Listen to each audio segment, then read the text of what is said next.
All right, what's up, brother? We're filming twice this week because we got a bit behind, and I think a couple days ago wanted to get into workout, or you wanted to get into jujitsu, and you didn't. The last 48 hours, have there been fitness or no fitness? Today, none. I got up early. I went out and did some woodworking, and it was pretty labor intensive. And I got home, and I've been going about my normal job. And I'm like, you know what? I think it's a Friday today. For a Friday, I'm happy with that output. There's a lot of manual work this morning. What was the wood? Was it like clear and land? Was it whittling something with No, precision? What was it? I was breaking down some of the raw stock that I've got into components for other projects. Oh, So okay, moving okay. around some pretty big boards and slabs. I do a lot of work by hand. So just, it's a couple hours of like pretty good manual labor. And rewarding, right? Especially for Yeah. somebody. I don't want to speak for you, but I mean, I spend so much of my life on a keyboard and a computer and all that. And we live on some land, and every now and then, when I have to get out there and I do like this real world task where I see something, and at the end, I know that it's complete and finished. Where like emails are never finished. Yep. There's something like I'm not saying I want to be a manual laborer for the rest of my life, but I'm saying Correct. every now and then I get it. It's a nice feeling. It's been said, Pat, that if you work with your mind, you should rest with your hands. And I I've don't never hate it. heard that. Yeah, man. I've never heard that. But I'll tell it's you. funny you Okay. mentioned that too, because literally last night, as I was going to bed, I was thinking about my day that was going to be today. And, I have a lot of like administrative work I need to do today, a lot of, to your point, emails and computer Your work. papers, your business papers. Yeah, exactly. Yes, my business papers. And I was thinking, I was like, man, I just, it's going to be a kind of a grind of a day. So I made the commitment to myself. I was going to get up early and get out there and do some of that kind of more quote unquote fun work Mm. first, just to kind of clear my head and get ready to face the rest of it. And I'm really glad I did. It was a lot of fun. I'll tell you on the other side of the stuff of just life be lifing, as they say. Yeah. We got three kids: a 16-year-old, a 14-year-old, and like 4.5.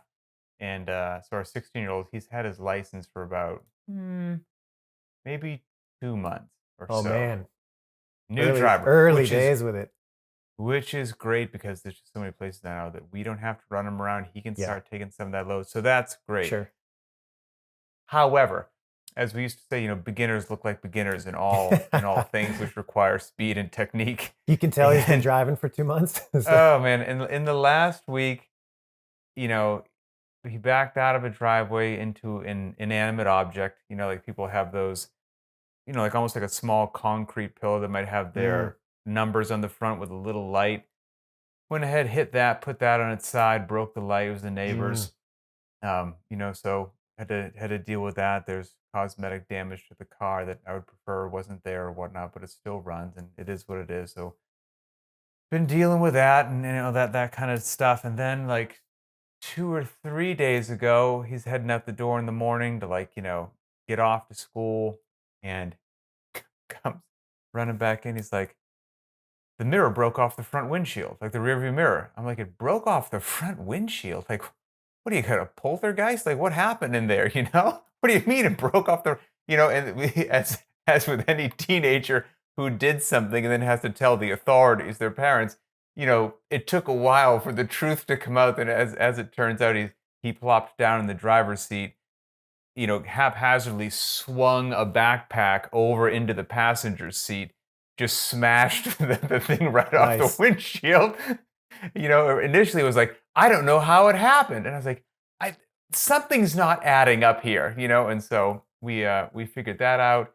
And then I had to go through this different like windshield adhesives. It's cold here. Nothing sticks well in the cold. We couldn't get the thing to reattach. It kept like falling off.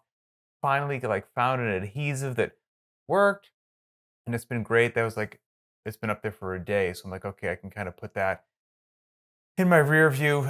No pun intended, my rear view mirror. And just before we went live here, he called. He's like, I just got back out into my car in the high school parking lot and the windshield's off, the thing's off again. I was like, oh, for the love of Pete. So anyway, so that'll be an ongoing project. And on top of that, I did Fran today. Ooh, man, when's the last time you did that? The last Boy. time I did that, I want to say it was pause. I'm gonna tell you exactly. I'm Yeah, gonna tell you tell me. exactly Why when it was. guess? Why guess? I mean, you have the technology, right? Yes, the last time was um, October 25th, 2024. So about Oh man, 13 months ago, your track 14 months record is ago. way better than mine. It has literally been years since I've done just like a straight Fran. Hmm. You Years, know, it years. might be one of those things that I would avoid, but Yeah. that's probably one of the good things of like having to be in charge of Lynchman. Like, okay, we got to do this, whether I want to or Right. not. I Yeah. don't want to do it, The people but demand it, Pat. for the good of the That herd, yeah, you know, 100%. we gotta go ahead and do this. And Mm. so, um, man, I was 1 second slower than I was 13 months ago. Oh, that's terrible. So yeah, How you gonna sleep tonight? no longer You gonna fit. I'm yeah, not fit anymore. brutal. 5 minutes and 45 seconds. I had all Nice. these visions of grandeur in my head or whatnot. And of course, as soon as the clock started, it went away.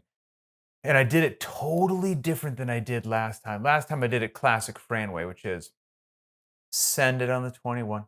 Yep. 21 thrusters, 21 pull-ups, and then you just try to survive the round of 15, whether however many times you do or don't have to break it up. And you act like the round of 9 doesn't exist. Like you Yep. do pour your heart and soul into the 15, and then you'll find a way to get through the 9. And of course, that went how it went, and the 15 imploded. And, it was what it was. So I'm like, today, I'm like, you know, uh, I'm going to try something different. I'm going to try these like intentional breaks right from the get go. So I did the thrusters right away, 10-7-4, the pull ups 10-7-4, but I just like the bar hit the ground, 5 second shake, right back at it. And I had a set breaks I'm going to do for the 15, like a 6-5-4. Like I had these sets. I'm like, but since I have these sets, I have to keep the rest tight. Mm. And shocker, within 1 second of last time, it felt like it hurt just as much as it hurt. So I don't, it's just a different way, but I got it. I don't have to do it for a while ago. And Fran's just such a beast, dude. It's such a Dude, beast. yes, It's the worst. awful. The And worst. And I think I might have told this story on the podcast before, but I made a promise to myself years ago that once I was able to do a sub 3 Fran, I'd never do it again. And I don't think I have. And let yeah, me tell you something, my fitness level is not anywhere close to a sub 3 Fran right now. So if that tells you anything about how long it's been, there it is right there. I'll tell you what, Pat, I bet you it's been easily pre-COVID, if that means mm. anything. We sit up here like we know what we're talking about. At Mm, least we try to fake that to everybody, and mhm. we're probably Best we can. halfway decent. Yeah, Of giving other people decent advice. I feel like I can say that. But sometimes, and I feel like most of the time I'm actually pretty good of living out that advice that I give to most other people. Like I'm not telling people to do stuff that I sure. wouldn't do. And I am pretty good at realizing that I'm now, 50 years old with a fake hip, and I'm just in that phase of life. I actually am really good about realizing that with Helen, with the back squat, with Yeah, whatever, with yeah. how long it takes to warm up. Like I really am, not just empty lip service. But for some reason with Fran, Can't let it go? I have a really hard time not just having that comparison be the thief of joy of what Fran was 15 years ago, because it was one of my best workouts and I was, like really fast at it and blah. And it was an outlier. Like I was just good at it. And that's just, I'm twice as slow right now. It's not like it's 30% I'm twice as slow as I used to be. And I'm like, Yeah. and I know that I'm sure if I gathered up a bunch of, 50-year-olds with a fake hip, I'd be doing pretty well. But I just can't shake the old Fran just haunts me for whatever reason. It just so anyway, if that Well, helps everybody out there realize like we're still human too and we still deal with this stuff, I still deal with this stuff. Like it is yeah, what it man. is. It's hard, and, like, I come up against this all the time, actually, now that we're, just putting it all out there, Pat, but, yeah, I'll tell you the mentality that gets me sometimes, and I can recognize it for what it is. It's my mind being a bit of a bully and playing a trick on me, to some extent, but I'll convince myself after a workout like that where I'm like, I quote, should have done better. I'll catch Yeah. my mind telling me, it's like, dude, you've been doing this for 20 years and you're still so mediocre. Like, what a waste of time to put that much effort into something only to have that to show for it. You know what I mean? It's Mhm. like, yeah, it can be brutal sometimes. One of the Um, things that um, you say a lot of stuff, but one of the things that I think was worthwhile, and I think you might have given this as advice to somebody who they did some workout. I'm probably paraphrasing and chopping up. The general point will be the same. That they did some workout, and then they did a workout like a few years later, and they were like basically at the same time. yep. They were probably in their late 40s, whatever it was, and they were of course disappointed. And you looked at the other side, you're like, basically, like, you froze the hands of time. Like, where most Yeah. people in their late 40s, whatever, are probably slowing down, like, you somehow froze time, which is cool. So when I got that, within 1 second, which I think is you could statistically could disregard 1 second, I was like, "Okay." I was like, "I froze the last year. I'll Not take bad. that." Like, Yeah. that's a win. Yeah, for sure. I stole that from Bill Pearl, old bodybuilder. And Okay. I think it was actually a story he recounted in one of his old bodybuilding books about meeting an old guy in the gym. And that was his perspective, was like, yeah, like I'm not setting any world records anymore, but I've basically frozen the hands of time for like 2 or 3 decades now. It's like, Mm. what a cool perspective. So anyway, that's where that came from. Second thing, Pat, I know a guy I can put in a good word. Maybe at this year's Open, we'll have a 50-year-old dudes with fake hip category for you, and you can Uh, compare. It'll be Christ. very exclusive club. Yeah. If I'll take this is to be the final rabbit hole before we get to the actual topic. Yeah, Um, for anybody out there, maybe this is my hopium, just hope for everybody. My hopium hit of the day. Uh, if you weren't an amazing athlete in your younger years, you weren't elite, you weren't, whatever metric you want to say, just a fire breather. It's actually really cool. And I don't think this is just nonsense. You can be a fire breather, you can be elite, and you can be an absolute bad mother grabber. You know what I mean? And that is by basically since most people quit, yeah, if sure. Got if to you keep are going. still Yep. doing sprints and box jumps and thrusters and working on your nutrition and you're in your late 30s, you are now in a smaller tier. You're still doing it in your mid 40s, tons of those, like you're in a very small segment. The longer that you hold on by just sheer grit and determination and not giving up, screw your times, screw your loads. Hmm. The longer you hold on, you can get into a more and more of an elite tier because everybody else quit, quite frankly. And so just, hang in there. Preach it, brother. Pat Sherwood, ladies and gentlemen. I agree. It's been said before. Not who's best, it's who's left at the end of the Yeah. day. Yep. Yeah. So Well, anyway, let's do the show. I Okay. guess so. Yeah, yeah. We should probably get there at some point, but I don't know. That's kind of fun. So yeah, maybe that could be the show right Yeah, there. totally. So of course we appreciate you. Hey, you want to work on a particular thing, get your first pull up, dip, handstand walk. You want to do a barbell program, work on your engine. We got VNR cycles for all that stuff. They upload right to the btwb app. They take all the guesswork out of it, follow it, have fun, and get better. Just go to variednotrandom.com, check out those cycles.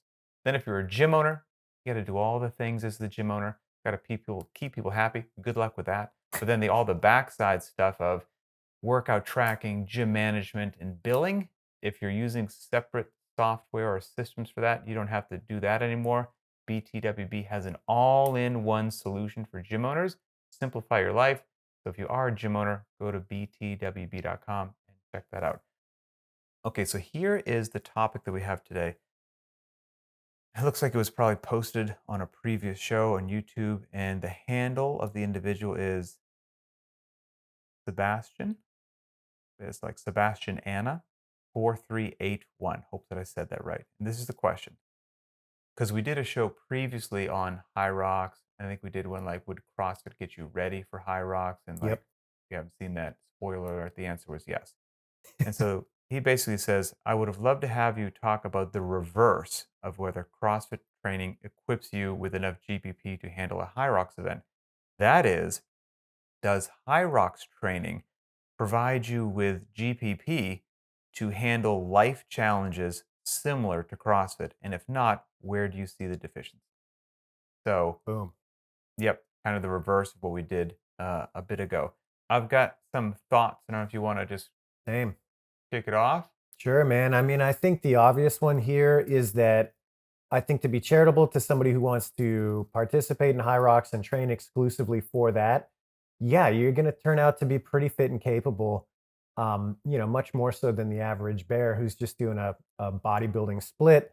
You're running, you're pushing weight around, you're performing some intensity. But where it's going to start breaking down if we're doing it compared to what type of scenario, and we take somebody Mm, who's the CrossFitter versus just training for this one event, you're going to see the same thing that you do when you stack up about the generalist versus the specialist in any domain. And so, chiefly here, it's going to be mostly about lack of variety. There's going to be a certain duration that you're going to end up training more often than not.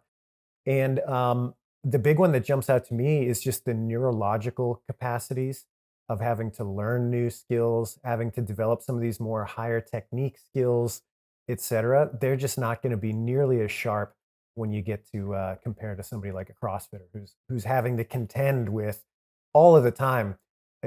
There's something else to learn. There's some other thing that puts you squarely back in the beginner stage, where you just feel like you don't have any coordination at all. mm, So those elements in particular, I think, would be the glaring omission. But would you be generally fit? Would you be generally happy if you have like a pretty low impact kind of white collar life? Are you going to notice a huge difference? Arguably, maybe not. mhm. Yeah, I think that's probably fair and charitable, and I probably should have done this beforehand, so if somebody is watching this and they're like, "Kinda know what a HYROX event is, but I'm Mm, not sure." I'm on their website right now. I should start off with this. So, here's the general gist of what it is. It's basically running. A lot of it is running. yep. You could say about half the event. There's a whole bunch of 1,000-meter runs. One, two, three, four, five, six, seven, eight. You're going to run 8,000 meters. And then there's also 8 stations. You'll do a run, you do a station. You do a run, you do a station. You go like that from start to finish. And one of the station is ski erg. You'll do 1,000 meters on that. The next station is a sled push, the 50-meter sled push. They don't have the weight listed here on the HYROX website. Kind of annoying. Then they have a 50-meter sled pull. Then you have burpee broad jumps, 80 meters of those. Then you have rowing, the 1,000-meter row. You've got farmer's carry, 200-meter farmer's carry. Then sandbag lunges, 100 meters of those.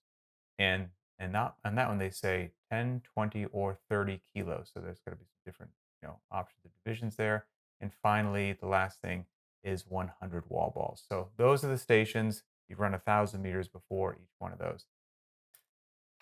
So I guess if you're training for that, it's long. It's going to be endurance biased. You got to push sleds. I'm sure the sleds are appropriately miserable, but you've got a large population of people showing up to do them. So they're probably not too light. They're not too heavy, but I'm sure that they suck. And especially after the runs. A 200-meter farmer's carry is a long farmer's carry. And, so that's going to have some good strength and stamina needed for that. You got 100 wall balls waiting for you at the end. So you've got to have some below parallel capacity. Man, I need a monster back squat, but you're going to have to be working below parallel. You got burpee broad jumps in there. You don't have pull ups, you don't have deadlifts, you don't have cleans, you don't have, these other things. But if I look at, I had an initial reaction to Sebastian's question, you know, which in my mind, I even though I read the question, I like made it different in my head. Mm. I kind of Many, made the many question such cases, Pat. I kind of made the question like, will is High Rocks going to get you as fit as CrossFit or fitter than CrossFit? But that wasn't actually the question. The question was, does High Rocks training provide you with the GPP to handle life's challenges? Right. And then they put, like similar to CrossFit. So I think you did the whole compared to what, which was the first thing that I went in there. Like if you're asking me, I have these two methodologies, or training systems. Was one gym is going to really focus on the demands of this High Rocks event, longer and lighter, so to speak. The other one is doing classic CrossFit, long, short, medium, light, heavy, everything in between, power lifts, Olympic lifts, tons of, complicated movements, simple movements, everything. Well, yes, I know which one of those is going to get you fitter for life. It's going to be CrossFit. Now, if I'm actually just looking at his question saying, will High Rocks training provide you with the GPP to handle life's challenges?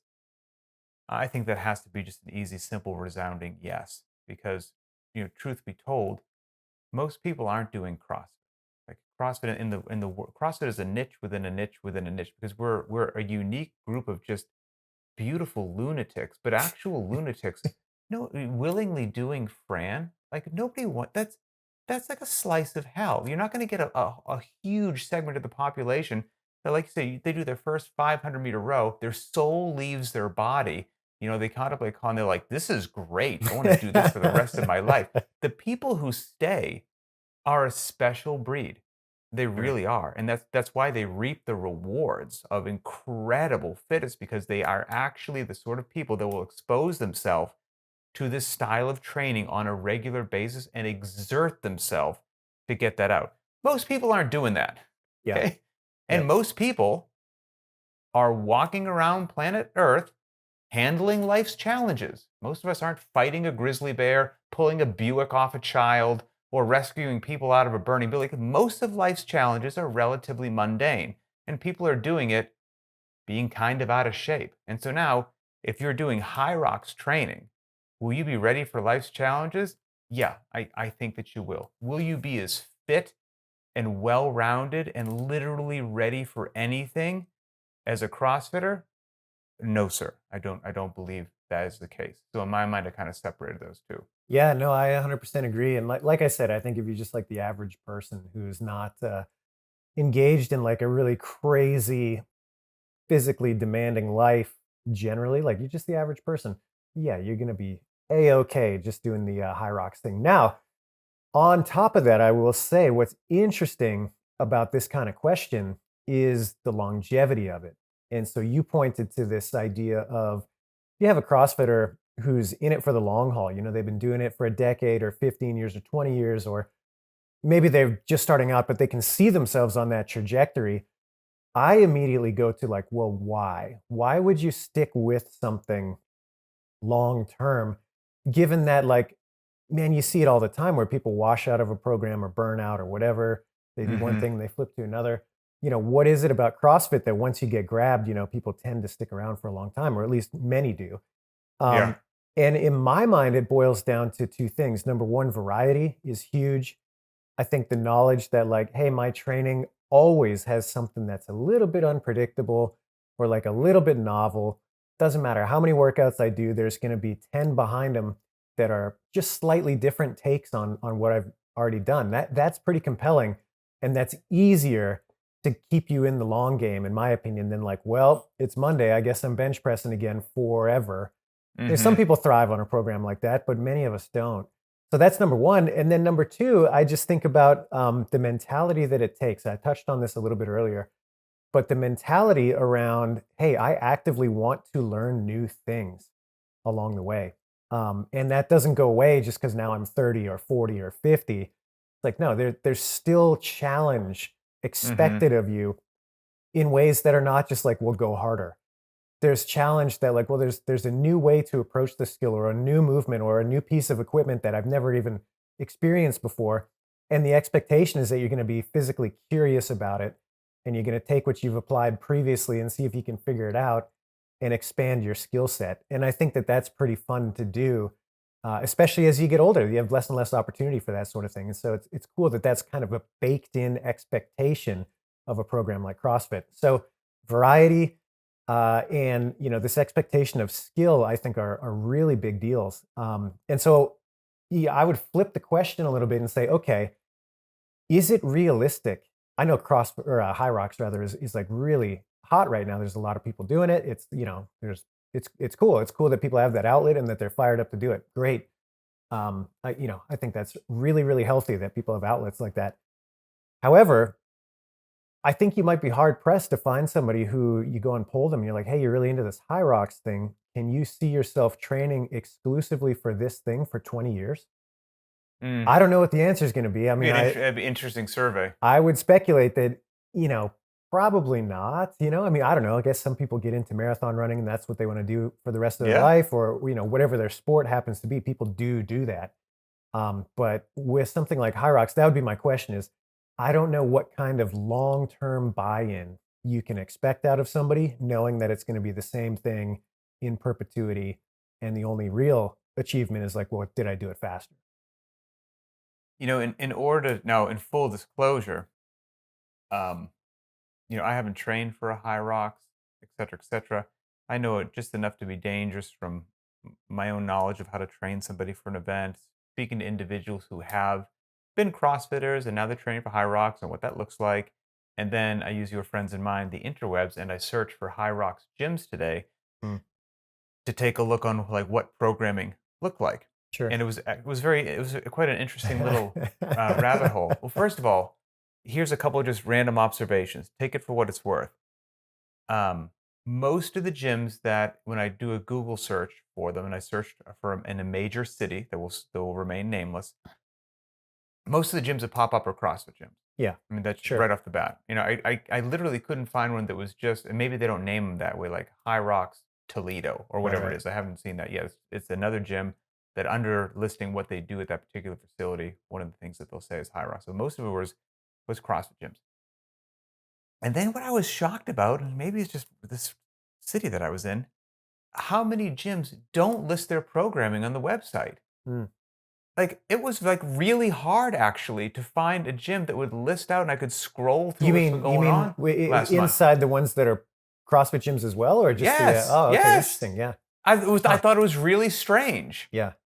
You know, Like they've not got at all, all. Not even for the regular CrossFit classes. correct. Hmm. Interesting. Yeah, Yeah. you know, had some cool photos and some Nice. buzzwords and some stock it was a group. I was like, "What did you do yesterday?" I found some, and that gave me an idea, and this one that I found was super useful because they actually listed out what their CrossFit classes were for the last week and what their HYROX classes were Mm. for the last week. And um, the HYROX stuff, I've got it pulled up here right now. As you would expect, I'm not going to bore everybody with just running through all the workouts because you can do your own Google search. But it was largely on the longer side, largely on the lighter side. A bunch of box jumps. You're on the air bike, you're on the skier, you're on the rower, you're running a whole bunch. There's 20-minute workouts, 30-minute workouts, back to back 20-minute workouts, things like that. Wall balls. More running, farmers carries, basically like the movements that largely are found in the event are just, those 8 stations or whatnot are over and over in there with a little bit of exception, but largely that's kind of what it is. And one of the things that stuck out, and I also found this in a couple of the others that I was actually fortunate enough to find what it was. One of the things that I noticed right away is there was just no heavy days. Like you're just not gonna have Yeah.